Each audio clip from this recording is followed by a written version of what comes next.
मला पत्रकार मित्रांनो 99ला ज्यावेळेस आम्ही सरकारमध्ये आलो त्यावेळेस इतकी वेगवेगळ्या प्रकारची प्रकरणं माझ्याकडे आली होती। एकच प्रकरण सांगतो तुम्हाला, महाराष्ट्र कृष्णा-खोरे महामंडळ माझ्याकडे दिलेलं होतं। त्यावेळेस तुम्हाला आठवत असेल 5च जिल्हे आणि थोडासा धाराशिवचा भाग आणि थोडासा बीडचा भाग ते त्या महामंडळात येत होतं। त्याच्यामध्ये तुम्हाला अजूनही मी रेकॉर्ड दाखवीन, फाईल काही केलेलं नाही। त्यात पुरंदर उपसा सिंचन योजना ही 330 कोटी रुपयाची झालेली होती। मी आल्यावर ती रद्द केली। पुन्हा त्याच्याबद्दल काही अधिकाऱ्यांनी सांगितलं दादा ह्याच्यात गडबड आहे आणि मी त्याचा पुन्हा नवीन एस्टिमेट करायला सांगितलं।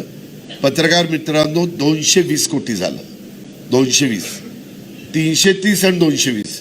मी नंतर अधिकाऱ्याला विचारलं अरे 110 कोटी रुपये कसे काय वाढले? ते म्हणले आम्हाला सांगण्यात आलं की आम्हाला पार्टी फंड पाहिजे म्हणून त्याच्यात 100 कोटी वाढवण्यात आले आणि मग हे 100 कोटी वाढवत आहेत म्हणून त्या रिटायर झालेल्या अधिकाऱ्यांनी सांगितलं की आमच्याही लोकांनी 10 कोटी वाढवले, असे 110 कोटी वाढवले। पत्रकार मित्रांनो ह्याच्यातलं एक गोष्ट पण खोटी नाही। मी अजूनही ती फाईल 330 कोटीची मान्यता दिली होती का नव्हती ती दाखवीन। मग मला काहींनी सांगितलं आता आपण ह्याच्यावर केस करू, अंक करू।